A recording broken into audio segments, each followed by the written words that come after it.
you know. Don't misunderstand this next question. I'm delighted that you're here tonight, but I didn't think we'd be alone. I kind of had a plan when we first talked about doing this program here of having maybe the local MPP there, someone from the OPP here, one of the ambassadors who was brought in to troubleshoot over here, maybe somebody from the town over. I envisaged a conversation. And somebody from Six Nations. Somebody from Six Nations. You know, maybe 6 people at the table here to have a good discussion about this. No one wants to come on with you. Sure, they don't. Why not? Well, I don't know why Six Nations wouldn't, or the Aboriginal, the broader Aboriginal community wouldn't have put somebody on.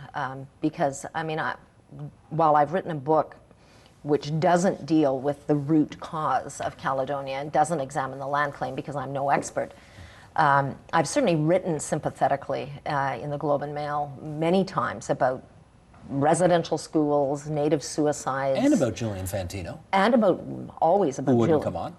About Julian Fantino.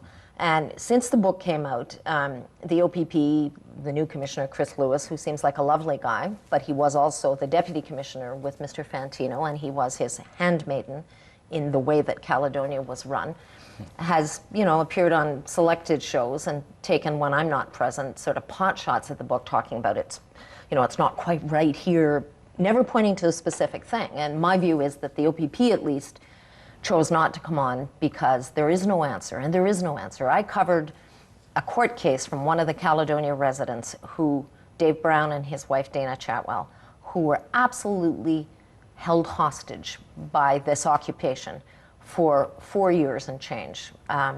They sued the Ontario government and the OPP. This is how I got hooked on the case. I was there for every second of testimony at that trial.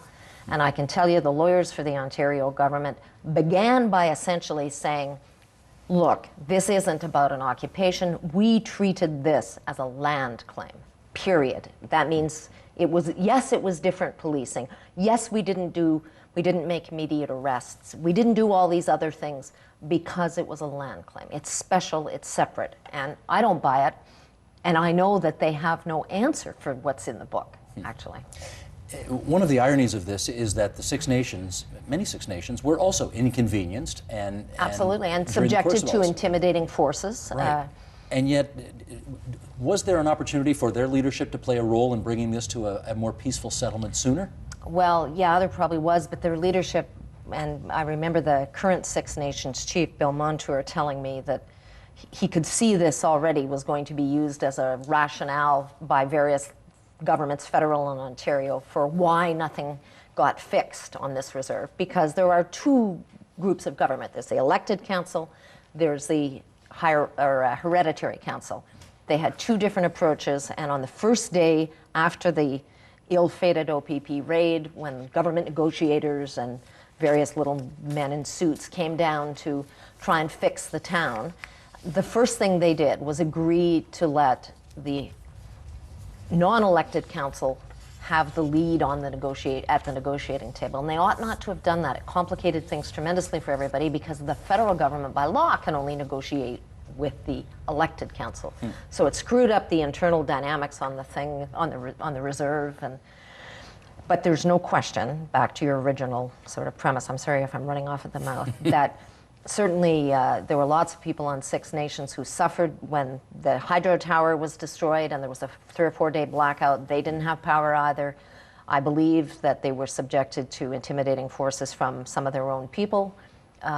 During the occupation, I know they didn't like some of the outside Native leaders who came onto the reserve and who, you know, it's one thing to throw up the Haudenosaunee, the traditional flag. That's Six Nations. They're exerting a land claim. You can understand them throwing up their flag, but the Mohawk warriors are a different kettle of fish, and that flag was the most prominent one along the public highway. And then there's the whole smoke shack question, you know, I don't get into this in the book, but after the occupation was as successful as it was, what happened in the end is the Ontario government bought the land from the developer, and then without giving the land formally to Six Nations, de facto gave it to them because they said, we're not asking you to leave. So the developer got their money back. They're happy to be rid of it. Yep. Well, not happy. I think they were very troubled by decision they had to make, but they had to make it They to had to save make it. themselves. Yeah. The Ontario government, in an effort to bring this thing to a more peaceful conclusion at one point, sent in some pretty heavy hitters. Yep. Former Premier David Peterson was sent in. The only guy who worked for free, I should point out. Former Cabinet Minister federally, Jane Stewart, was sent in. Former Federal Cabinet Minister Barbara McDougall was sent in. Did any of them have any luck achieving anything? Well, I think Mr. Peterson got, after the ill-fated OPP raid, the natives threw up barricades all over town, blocking the public highway, blocking one of the bridges, blocking rail lines. It was very tense. During that time, the 450 people who live right around Douglas Creek Estates, which is the name of the site, were suddenly subjected to arbitrary search and seizure by native security guards, subjected to having to show native-issued passports. I mean, these are just the laws that were broken, all of which the OPP watched as it happened and did nothing. So the barricade period, I think, if memory serves, was about 3 weeks. And I think what Mr. Peterson accomplished, and he did this by giving away, by having Ontario agree to give away another section of land somewhere else to Six Nations, he got the native leaders to agree to take down the barricades. But that is the only concrete thing I can think of. Okay, let me do some, you've been in journalism a long time, you know what I got to do here. Let me do some devil's advocate stuff Sure. here. You've done a wonderful job representing the views and the story of the people who lived in that city, whose lives were really twisted in terrible knots for a long time. Do you think your book adequately represents the Aboriginal position in this? I don't think my book ever attempted to do that. I looked at this, I mean, I cover the criminal courts mostly for a living. So for me, the thing that grabbed my attention when I covered the civil lawsuit of Dave Brown was the legal question. What happened to the rule of law? You know, the rule of law, as I say all the time, is that great noble arrangement we all make in a civilized society where you and I agree that if we have a dispute, I'm not going to come and burn your house down, and you're not going to come and burn my house down in retaliation, and I'm not going to slit your brother's throat, and you're not going to come and rape all my female relatives, etc., because that's what happens in places like Afghanistan. We instead decide that we will have police forces who will, you know, enforce the law, and we have prosecutors who will prosecute the law, and we will have judges and juries who decide cases. So that's the arrangement we have here, and that's what interested me, because all that went in the toilet, in my view, in Caledonia. So I set out to cover a very narrow slice of this issue, and I say that in my foreword. You do indeed. It's right at the very beginning of the book. Now, you know, we send out a notice every day telling people what's on this program, Yeah. and a McMaster University professor named George Sorger saw what was going to be on, and he sent me this email. I want to read a little piece Sure. of it if I can here. Michael, if you would, let's bring this up. Did we ask him to come on? I don't think we did, actually. No, I just got this this okay. afternoon. This is called the Haldeman Tract.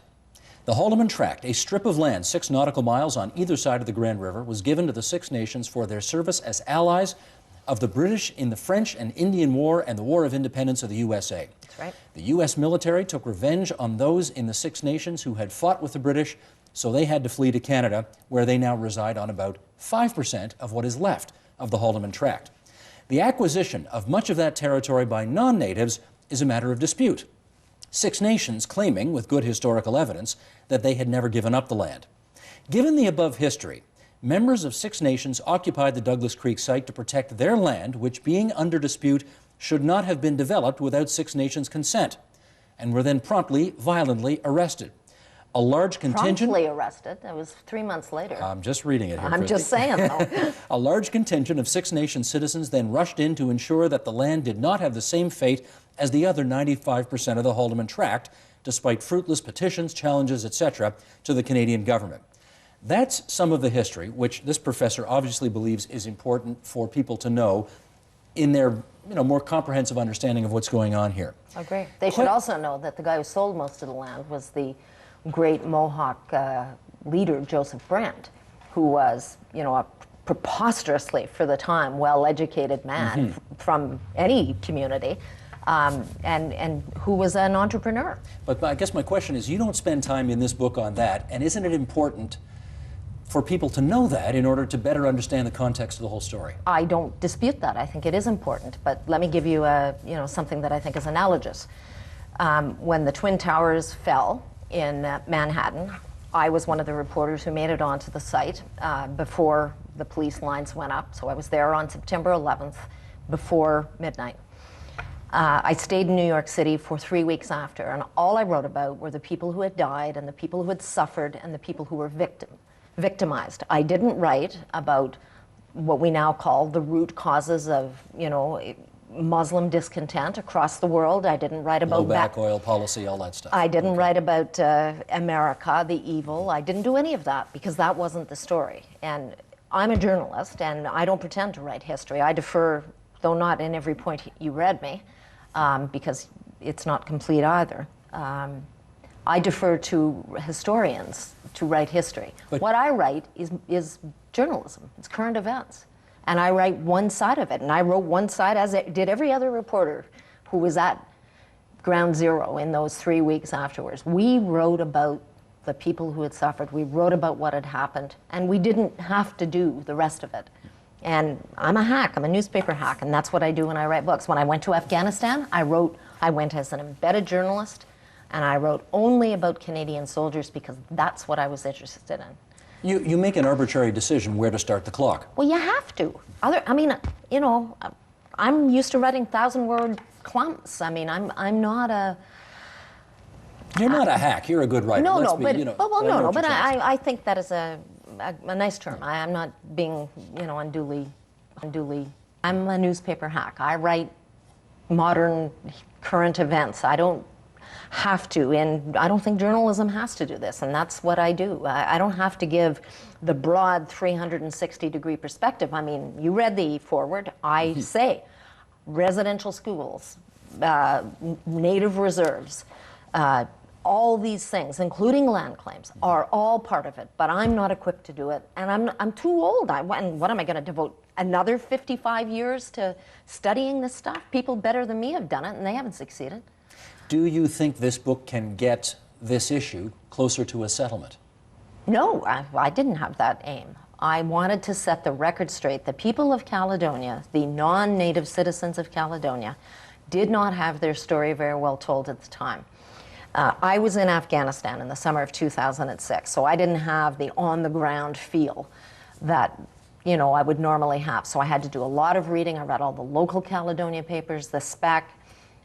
In fact, can I pick up on that? Because you have a chapter in here which is excoriating in its view that the media, and when I say the media, everybody, virtually everybody, national media, completely dropped the ball on this story. I think we did. How come? Why did that happen? Well, because in my view, again, there is only one acceptable way to talk about Aboriginal issues in this country. It's a very constrained conversation. In that conversation, Native people are always portrayed as one-dimensional victims. That's it. They are not allowed to be seen as in any other way, and certainly they're not allowed to be seen as the bad guy ever. They are only the victim. Caledonia didn't present Natives in that light. It presented, the non-Native poor sons of bitches who lived right around the disputed land as the victims, as they were. As the OPP lawyers admitted in court, they were. Yes, we're not contesting that. Yes, that happened. There were arrests, but they were made months, years down the road, etc.